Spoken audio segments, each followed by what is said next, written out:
भारत में आर्यों का आगमन लगभग 1500 ईसा पूर्व के आसपास हुआ, जो मध्य एशिया से आए थे और अपने साथ इंडो यूरोपीय भाषाएं, वैदिक संस्कृति और धर्म लाए, जिससे भारतीय इतिहास के एक नए युग, वैदिक काल, की शुरुआत हुई।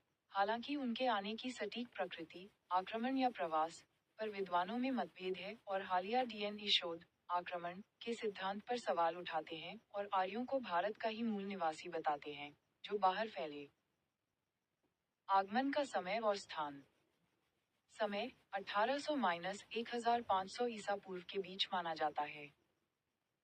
स्थान, वे सबसे पहले सप्तसिंधु क्षेत्र, सिंधु और उसकी सहायक नदियां, में बसे, जिसे उन्होंने ब्रह्मावर्त कहा। विद्वानों के मत, सिद्धांत। 1. आर्य आक्रमण सिद्धांत। कुछ इतिहासकारों, जैसे व्हीलर, ने माना कि आर्यों ने सिंधु घाटी सभ्यता पर आक्रमण कर उसे नष्ट किया, लेकिन ये सिद्धांत अब काल्पनिक माना जाता है। 2. आर्य प्रवास सिद्धांत। यह मत है कि आर्य मध्य एशिया से धीरे धीरे भारत आए और स्थानीय आबादी के साथ घुल मिल गए, जैसे मैक्समूलर का मत।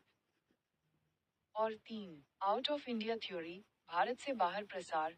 कुछ नए शोध और डीएनए साक्ष्य बताते हैं कि आर्य भारत के ही मूल निवासी थे और बाद में मध्य एशिया व यूरोप तक फैले, और आर्यों के आक्रमण का कोई सबूत नहीं है, बल्कि वे स्थानीय थे। आर्यों का प्रभाव।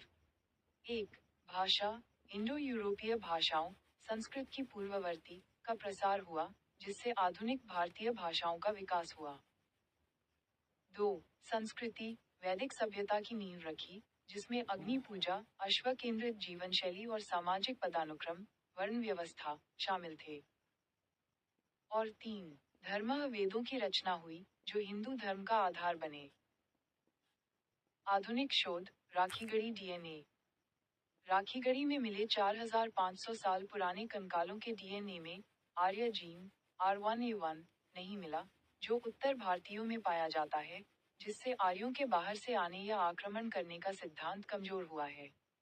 डीएनए रिपोर्टें आर्यों और हड़प्पा सभ्यता के लोगों के बीच आनुवंशिक संबंध दिखाती हैं और बताती हैं कि भारत के मूल निवासी ही बाद में अन्य जगहों पर गए।